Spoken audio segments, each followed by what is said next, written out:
Good morning all. ఈరోజు వెలుగు news దినపత్రికలోని news analysis ఒకసారి చూద్దాం. సో నేటి నుంచి పార్లమెంటు వర్షాకాల సమావేశాలు, 17 బిల్లుల ఆమోదానికి కేంద్ర ప్రభుత్వం యోచన, వివిధ అంశాలపై ప్రభుత్వాన్ని నిలదీయనున్న ప్రతిపక్షాలు, ఆపరేషన్ సింధూర్, బీహార్లో ఓటర్ జాబితా సవరణపై చర్చకు పట్టుబట్టే ఛాన్స్ అని చెప్పి ఒక వార్త ఇవ్వడం జరిగింది. సో పార్లమెంటు వర్షాకాల సమావేశాలు సో నేటి నుంచి ప్రారంభం కాబోతున్నాయి. సో ఈ ప్రారంభ కార్యక్రమంలో సో ప్రధానమంత్రి మోడీ మరియు ప్రతిపక్ష నాయకులు, సో లోక్సభలో ఎంపీలందరూ పాల్గొనబోతున్నారు. ముఖ్యంగా ఆపరేషన్ సింధూర్ పై చర్చ. సో మన ఫైటర్ జెట్స్ అంటే యుద్ధం నేనే ఆపనని పదే పదే చెప్పుకుంటున్న డొనాల్డ్ ట్రంప్ విషయంలో వైఖరి, బీజేపీ వైఖరి, సో మరియు బీహార్ ఓటర్ జాబితాలో సవరణ అంటే వాటిపై చాలా పెద్ద కుట్రకోణం జరిగిందని చెప్పి కాంగ్రెస్ పార్టీ ఆరోపిస్తుంది. వీటిపై చర్చలు జరిగే అవకాశాలు ఉన్నాయని చెప్పి చెప్తున్నారు. ఇవే కాక దాదాపు 17 బిల్లుల ఆమోదానికి కేంద్ర ప్రభుత్వం యోచిస్తుందని చెప్పి ఇక్కడ ఒక వార్త ఇవ్వడం జరిగింది. బిల్స్ అనేవి చాలా పెండింగ్ లో ఉన్నాయి. దాదాపు 17 బిల్లులు పెండింగ్ లో ఉన్నాయి. సో వాటిని కూడా అమలు చేసే ప్రక్రియ కొనసాగుతుందని చెప్పి పార్లమెంట్ వర్గాలు సూచిస్తున్నాయన్నమాట. సో నెక్స్ట్, ఏసీబీకి ఫ్రీ హ్యాండ్, అవినీతి అధికారులకు చెక్, ఫిర్యాదులతో వెంటనే రంగంలోకి.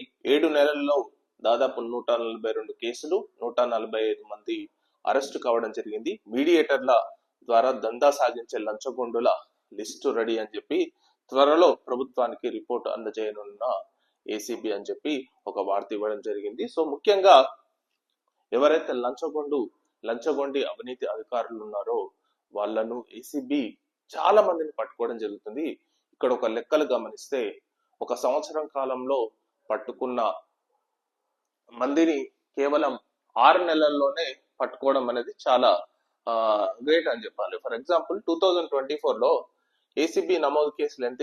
152, అరెస్టు 223, సీజ్ చేసిన లంచం డబ్బు 82 లక్షలు ఇక్కడ ఇచ్చింది. సో ఇప్పుడు ప్రథమార్థం అంటే జనవరి నుంచి జూలై వరకు ఇది 6 నెలల కాలంలో 142 కేసులు, అరెస్టులు 145, సీజ్ చేసిన లంచం డబ్బు 28. అంటే ఒక సంవత్సరంలో అరెస్ట్ చేసిన వ్యక్తులు 6 నెలల్లో అరెస్ట్ చేసిన వ్యక్తులు సేమ్ ఉండడం చాలా గమనార్హం. అంటే దీన్ని బట్టి చూస్తే ఏసీబీ ఎంతగా పనిచేస్తుందో మనం అర్థం చేసుకోవచ్చు. ముఖ్యంగా గవర్నమెంట్ అనేది ఫ్రీ హ్యాండ్ ఇచ్చింది. సో గవర్నమెంట్ ఏదైనా వ్యవస్థకు ఫ్రీ హ్యాండ్ ఇస్తే కమిటెడ్ గా పనిచేసే వ్యక్తులు అనేది చాలా మంది ఇప్పటికి కూడా ఆఫీసర్లో చాలా మంది ఉన్నారు. సో దాన్నే ఇక్కడ మనం చూడొచ్చు అనమాట. ఒకసారి మనము ఏసీబీ వాళ్ళని ఒకసారి కాంటాక్ట్ చేద్దాం. ఎవరైనా ఉన్నారా?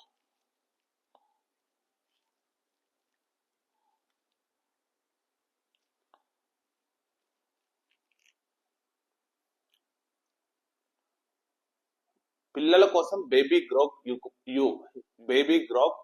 App.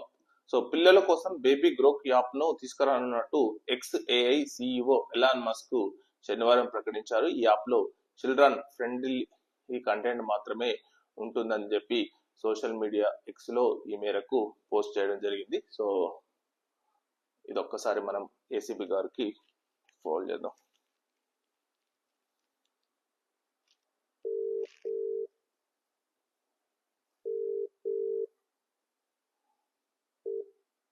Hello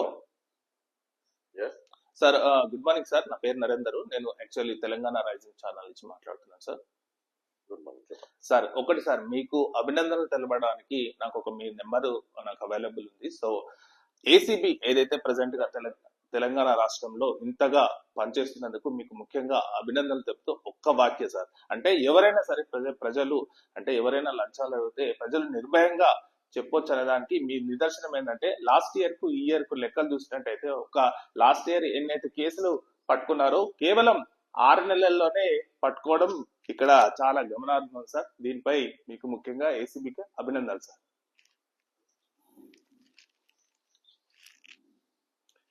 okay sir, thank you. So ఇది మేజర్ గా ఏసీబీ డైరెక్ట్ డిఎస్పీ తను సో ఇక్కడ టోల్ ఫ్రీ నెంబరు 1064 కు లేదా 9440444610 సో ఈ నెంబర్లకు మనం కాల్ చేయొచ్చు. సో ఈ కాల్ చేసి ఎవరైనా సరే లంచాలు అడిగితే మాత్రం కంపల్సరీగా నేను ఒకసారి మళ్ళీ రాస్తాను.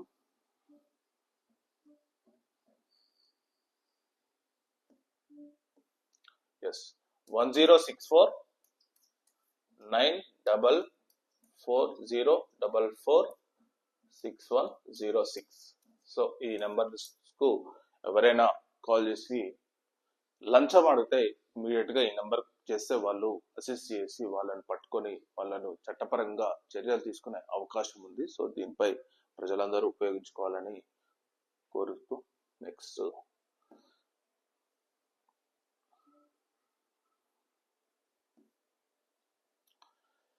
ఎమ్మెల్యే దాడికి యత్నించి బైక్లపై పారిపోతున్న దుండగులు అని చెప్పి పోలీసులకు వివరాలు చెప్తున్న శ్రీ గణేష్. కంటోన్మెంట్ ఎమ్మెల్యే శ్రీ గణేష్ పై దాడికి యత్నం అని చెప్పి ఒక వార్త ఇవ్వడం జరిగింది. సో ఇది యూరియా సైడ్ ట్రాక్ వ్యవసాయేతర అవసరాలకు మళ్లుతున్నట్టు అనుమానం. సో పాల కల్తీ, పేలుడు పదార్థాల తయారీకి వినియోగం, ఏటా 15 నుంచి 21% పెరుగుతున్న వాడకం, సరఫరాపై కేంద్ర విజిలెన్స్ నిఘా, యూరియా వినియోగంపై రాష్ట్రానికి సూచనలు. సో ఇది చాలా ఇంపార్టెంట్.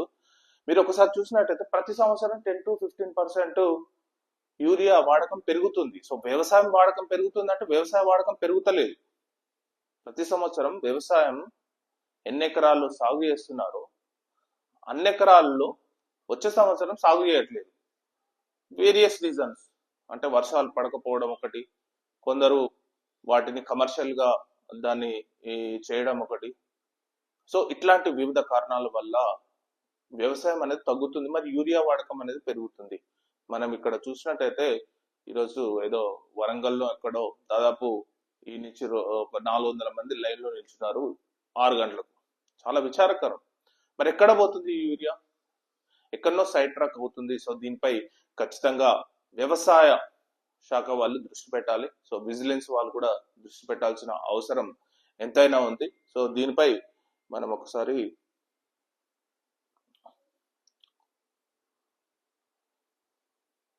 సో చూడండి, రాష్ట్ర ప్రభుత్వానికి ఇప్పటికే వివరాలు ఇచ్చింది. రాష్ట్రంలో ప్రతి ఏటా 15 నుంచి 20% యూరియా వినియోగం పెరుగుతున్నట్టు లెక్క తేలింది. పాల కల్తీ, పేలుడు పదార్థాల తయారీ, ఇతర పారిశ్రామిక అవసరాలకు యూరియా అక్రమంగా మళ్లిస్తున్నట్టు అనుమానాలు వ్యక్తమవుతున్నాయి. సో ఇటువంటి